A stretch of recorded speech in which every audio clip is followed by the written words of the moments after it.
تمہیں تو میرا نہیں نہاد کا دوست ہونا چاہیے. تم جب مجھ سے ملتے ہو یہی کہتے ہو کچھ نیا لاؤ مارکیٹ میں. یار چپ کرو. یہ بھی تم کہتے ہو ہر دفعہ. کیا چاہتے ہو واپس چلے جاؤں؟ ارے نہیں نہیں بھائی، ان سے ملو. یہ ہے میری وائف صوبیہ، اور صوبیہ یہ ہے میرا بہت اچھا دوست، اور امن اس کی وائف. السلام علیکم، کیسے ہیں آپ دونوں؟ امن علیہ کی طرف دیکھتا ہے اور مسکراتے ہوئے کہتا ہے الحمدللہ ٹھیک. عجیب، اور مجھے بہت اچھا لگا آپ دونوں آئے. ہاں بھائی آپ کا بہت بہت شکریہ آپ آئیں. اور نہاد کہاں ہے؟ وہ نہیں آیا کیا؟ نہیں وہ بیزی ہے. یار ایک تو تم دونوں بھائی کا کیا مسئلہ ہے، سمجھ نہیں آتا ہے مجھے. میں آ گیا ہوں نا، بہت نہیں ہے؟ ہاں بھائی بہت ہے. اب آؤ بیٹھو. علیہ امن کے کان میں کہتی ہے پکا یہ آپ کے دوست ہی ہیں نا؟ لگ نہیں رہے ہیں مجھے کہیں سے. آئی نو، پر ریئلٹی میں یہ میرا دوست ہے.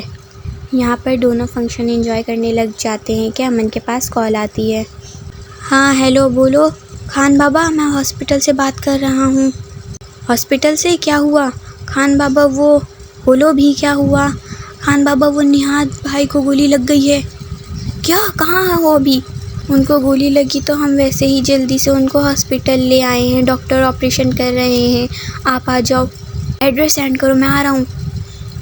اور فون کٹ ہو جاتا ہے. کیا ہوا؟ ہاسپٹل چلو. ہاسپٹل کیوں؟ امن علیہ کو جواب نہیں دیتا اور اس کا ہاتھ پکڑ کر ہال سے باہر نکلتا ہے. امن گاڑی میں علیہ کو سب بتا دیتا ہے اور وہ دونوں ہاسپٹل آتے ہیں. کیا ہوا ہے نہاد کو؟ کہاں ہے نہاد؟ خان بابا وہ ابھی آپریشن روم میں ہے، ڈاکٹر آپریشن کر رہے ہیں.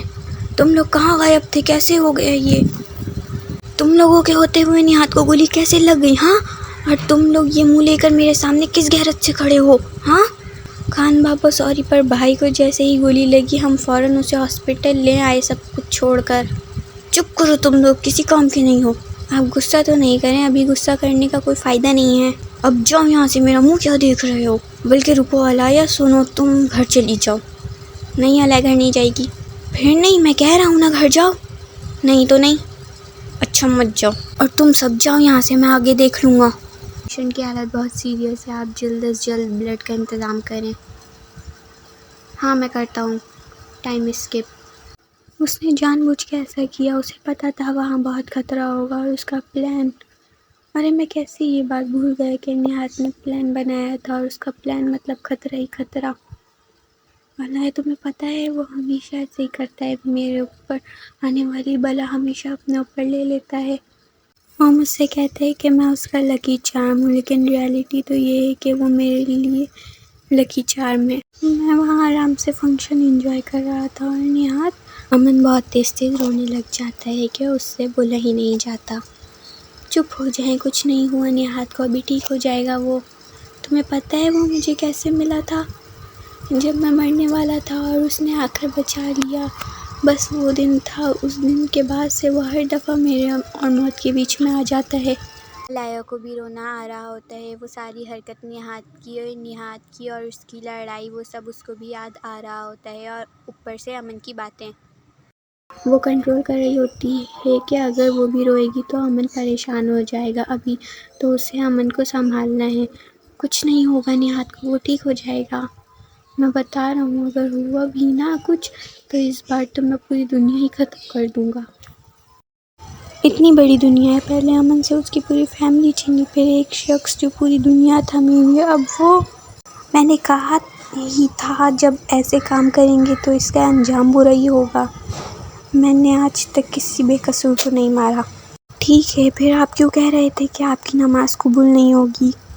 امن علیہ کی طرف دیکھتا ہے. آج امن سے زیادہ علیہ سمجھدار لگ رہی تھی. آپ کو بھی لگتا ہے کہ آپ غلط کام کر رہے ہیں، لیکن آپ ماننے کو تیار ہی نہیں ہیں. جب میں پیدا ہوا تھا میں اپنی ماما بابا کا ایک بیٹا تھا. میرے بابا بزنس مین تھے، اور میرے پہلے چاچا مافیا تھے، اور دوسرے چاچا ایک چھوٹی سی دکان کے مالک تھے. میرے پہلے چاچا کی 2 بیٹی تھیں اور دوسرے چاچا کے 2 بیٹے. میرے پہلے چاچا کا کوئی بیٹا نہیں تھا، لیکن وہ چاہتے تھے کہ ان کا بیٹا ہو. ایسا نہیں تھا کہ وہ اپنی بیٹیوں سے پیار نہیں کرتے تھے، بہت کرتے تھے، لیکن وہ چاہتے تھے کہ ان کا ایک بیٹا ہو جسے وہ مافیا کا باس بنائیں. اور ان کو مافیا باس کی ساری کوالٹی مجھ میں نظر آ گئی. وہ جا کر میرے بابا سے بات کر کے وہ مجھے مافیا بنا دیں، لیکن میرے ماما نے منع کر دیا۔ لیکن ان کو تمہیں چاہیے تھا نا، اسی لیے انہوں نے میرے پیرنٹس کو مار دیا۔ مجھے یہ بات نہیں پتہ تھی اس ٹائم، تو میں اپنے چاچا کے ساتھ رہنے لگا۔ وہ اسما ماما میری چاچی ہیں، مافیا چاچا جی کی وائف۔ ہاں، جب میں 5 سال کا تھا تبھی انہوں نے میرے ماما بابا کو مار دیا تھا، پھر مجھے انہوں نے ہی پالا۔ جب میں 10-11 سال کا تھا تو مجھے یہ بات پتہ چل گئی تھی، تو میں وہ گھر چھوڑ کر اپنے دوسرے چاچا جی کے پاس چلا گیا۔ انہوں نے ان کی پوری فیملی کو ہی مار ڈالا۔ میں تھوڑی دیر کے لیے باہر گیا تھا چیز لانے اور گھر میں آگ لگ گئی۔ میں نے اپنی آنکھوں کے سامنے ان کو گھر میں جلتے دیکھا۔ میں چاہ کر بھی کچھ نہیں کر سکتا، لیکن میں نے ڈیسائیڈ کر لیا تھا کہ میں واپس تو وہاں نہیں جاؤں گا، لیکن چاچی مجھے بہلا پھسلا کر لے گئیں۔ وہ سمجھتی تھی نا مجھے کیسے منانا ہے، میں نے ان کو سب کچھ بتا دیا تھا، لیکن پھر بھی وہ اپنے ہسبینڈ کا ساتھ دے رہی تھی۔ مجھے لگا تھا وہ میرے ساتھ ہے، پر وہ میرے ساتھ نہیں، اپنے ہسبینڈ کے ساتھ تھی۔ جب مجھے یہ بات پتہ چلی تو مجھے غصہ آ گیا کہ چاچو نے تو مجھ سے سب کچھ چھین لیا۔ تو تم بتاؤ کون سب سے زیادہ پاورفل ہے؟ وہ مافیا تھے، انہوں نے جو چاہا وہ کیا۔ پھر ان کے ساتھ کیا ہوا؟ میں نے مار دیا ان کو۔ جب مجھے یہ سب پتہ چلا تھا تبھی، پھر میں وہاں سے بھاگ کر دادا دادی کے پاس آ گیا۔ دادا دادی میرے گھر کے سامنے رہتے تھے۔ مجھے نہیں پتہ تھا کہ میں اس وقت بھاگ کر دادا دادی کے پاس کیوں گیا، یا شاید اس وقت کوئی نہیں تھا میرے پاس میرے اپنے۔ پھر میں نے بھی ڈیسائیڈ کر لیا کہ میں بھی مافیا بنوں گا، بہت بڑا اور بہت ہی ہارڈ۔ میں بچ نہیں پاتا اگر وہ زنیات مجھے نہ بچاتا۔ اور آپ کی وہ دونوں بہنیں وہ کہاں ہیں؟ وہ نیو یارک میں۔ میں پاگل نہیں ہوں کہ ان کے پاپا کی غلطیوں کی سزا ان کو دوں، ویسے بھی ان دونوں کا بھی میرے سوا دنیا میں کوئی نہیں ہے۔ اچھا اب بس کریں نا، چپ ہو جائیں، نہاد کو کچھ نہیں ہوگا، علیہ امن کو حق کرتے ہوئے کہتی ہے۔ To be continue.